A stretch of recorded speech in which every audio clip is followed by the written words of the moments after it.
O período da ditadura militar do Brasil foi marcado principalmente pela diminuição da liberdade de imprensa e de expressão, além da repressão sobre manifestações contrárias ao regime, como as do movimento estudantil, muito importante na época. Logo, dessa forma, como o governo era autoritário e violento, muitas pessoas acabaram se tornando vítimas da ditadura, desaparecendo, sendo torturadas e mortas por militares. Entre vários nomes de pessoas que se destacaram no período pelo posicionamento de oposição, destacaram-se o do político Carlos Marighella, o jornalista Vladimir Herzog e o grupo de guerrilheiros da Guerrilha do Araguaia, na região amazônica brasileira. Na Guerrilha do Araguaia, uma mulher em especial recebe destaque entre os opositores da ditadura, Dinalva Oliveira Teixeira. Dina foi uma geóloga, estudante guerrilheira, aliada ao Partido Comunista do Brasil, e até hoje tem seus locais e datas de desaparecimento e morte como uma dúvida. Eu sou o Sidney Góes e você está no Placebo. Vem comigo, que no caminho eu te explico.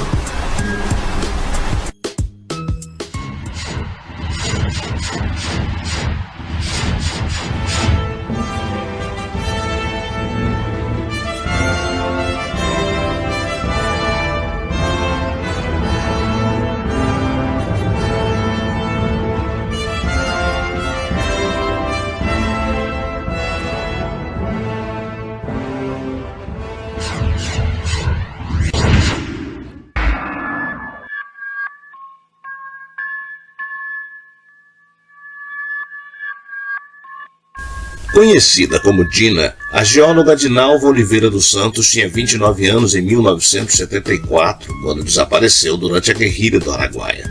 Ela foi a única mulher entre os guerrilheiros do Partido Comunista do Brasil, PCdoB, que enfrentaram o exército a comandar o destacamento militar insurgente. Segundo os seus companheiros e até alguns militares, Dina era valente, atemorizava os soldados com sua audácia e saiu ilesa de vários combates. Seu desaparecimento é um dos maiores mistérios do Araguaia. Há versões de que ela morreu em combate, outras garantem que Dina foi executada pelos militares.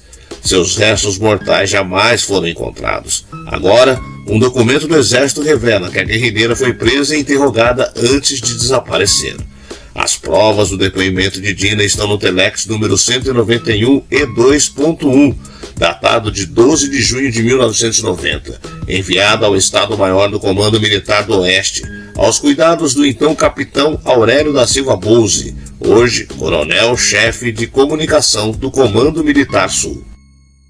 Dina teria admitido aos oficiais que a interrogaram sua participação numa tocaia a uma patrulha militar próxima a Bacaba, uma das duas bases militares perto de Marabá, no Pará. Presa e interrogada, ela declarou ter desistido da emboscada a uma patrulha militar em face da maior potência de fogo da tropa regular. Atestam os militares. A patrulha que Dina cercou era comandada pelo então sargento José Vargas Jimenez, hoje tenente da reserva. O Telex faz parte de uma investigação interna do Exército para a concessão de medalhas do pacificador ao sargento Vargas, que recentemente revelou que os militares tinham ordem de exterminar os guerrilheiros no Araguaia. Vargas não se deu conta do perigo que correu, mas hoje, ao analisar os depoimentos de seus pares, ele se mostra aliviado com o desfecho.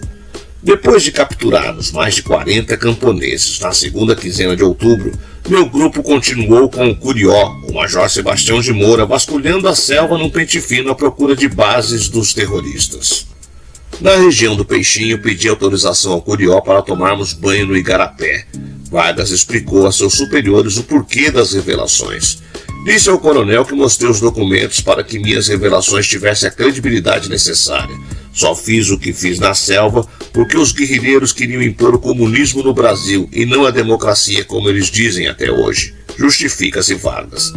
Nossos chefes não podem ser omissos, surdos e cegos como estão sendo, diz. Trata-se de um fato diferenciado que é a confissão de um agente do próprio Estado.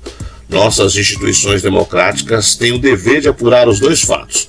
Primeiro, a confissão dos crimes por parte de um agente torturador e, segundo, a revelação de que existem arquivos e que os acessos são negados à sociedade. Embora esse debate sempre gera constrangimentos, essas revelações têm que ser consideradas. Os detalhes encobertos sobre o que aconteceu no Araguaia precisam vir à tona. Nós deveríamos seguir o exemplo da África do Sul, que instituiu, ao fim do regime do Apartheid, a Comissão de Verdade e Conciliação para que tudo fosse esclarecido. Dinalva Oliveira Teixeira é considerada desaparecida política por não terem sido entregues os restos mortais aos seus familiares, o que não permitiu o seu sepultamento até os dias de hoje. Conforme o exposto na sentença da Corte Interamericana no caso Gomes Lund e outros, o ato de desaparecimento e sua execução se iniciam com a privação da liberdade da pessoa e a subsequente falta da informação sobre o seu destino, e permanece enquanto não se conheça o paradeiro da pessoa desaparecida e se determine com certeza a sua identidade, sendo que o Estado tem o dever de investigar e eventualmente punir os responsáveis. Recomenda-se a continuidade das investigações sobre as circunstâncias do caso de Dinalva Oliveira Teixeira, localização de seus restos mortais, retificação da certidão de óbito, identificação e responsabilização dos demais agentes envolvidos no caso, conforme sentença da Corte Interamericana de Direitos Humanos que obriga o Estado brasileiro a investigar os fatos, julgar e, se for o caso, punir os responsáveis e de determinar o paradeiro das vítimas. Dinalva nasceu no sertão baiano, município de Castro Alves, em 16 de maio de 1945, filha de Viriato Augusto de Oliveira e Elza Conceição Bastos. De origem humilde, com muito esforço conseguiu entrar na Universidade Federal da Bahia, onde se formou em Geologia no ano de 1968, sempre participando ativamente do movimento estudantil, quando foi presa pela primeira vez. Nessa época, conheceu Antônio Carlos Monteiro Teixeira, também desaparecido, o colega de turma com quem se casou em 1969. No mesmo ano, mudaram-se para o Rio de Janeiro, onde faziam trabalhos sociais nas favelas. Em maio de 1970, ambos foram para a região do Araguaia, junto a outros integrantes do PCdoB, visando organizar uma guerrilha rural na região e iniciar uma luta armada contra o governo militar. A Guerrilha do Araguaia, conflito entre o exército e os militantes que estavam na região, foi um dos episódios mais sangrentos da história brasileira, negada durante muitos anos pelo governo e teve boa parte de seus documentos destruídos ou nunca divulgados. Devido a isso, há ainda uma grande carência de publicações e relatos sobre os verdadeiros fatos da guerrilha. As guerrilheiras e guerrilheiros que foram à região conviviam tranquilamente com a população local, desenvolvendo ocasionalmente trabalhos sociais e políticos no intuito de integrar camponeses ao grupo. Nas vilas em que passou a viver na região do Araguaia, Dina teve maior destaque entre a população camponesa, atuando como professora e parteira, sendo lembrada até hoje por relatos de pessoas que viviam na época da guerrilha. Muitas vezes, Dina se deslocava sozinha de barco pelo rio Araguaia para fazer partos das madrugadas.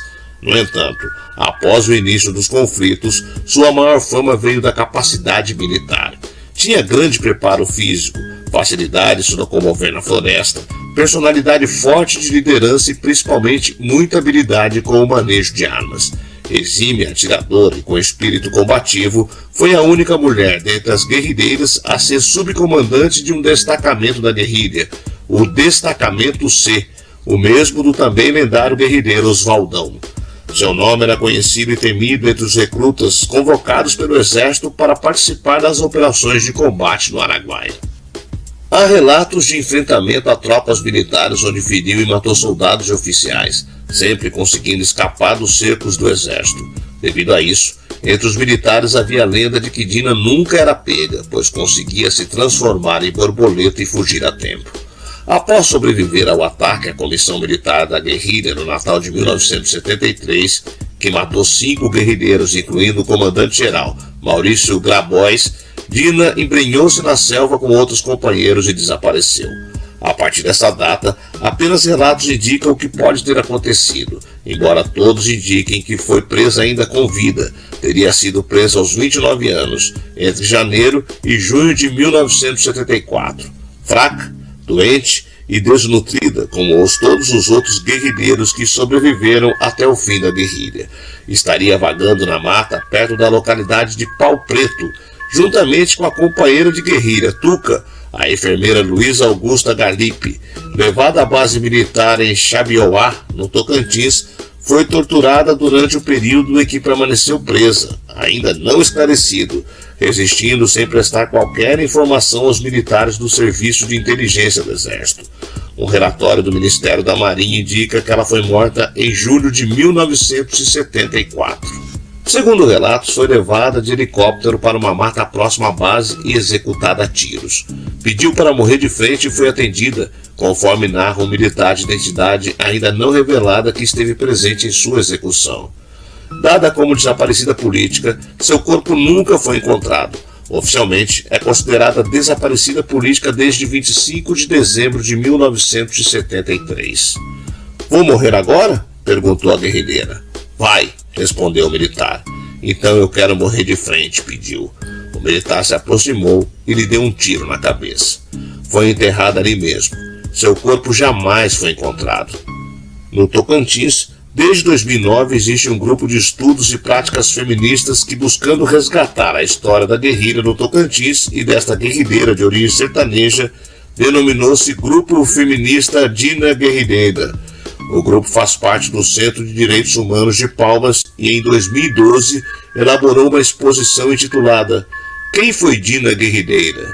Dentro da Semana de Combate à Violência contra a Mulher.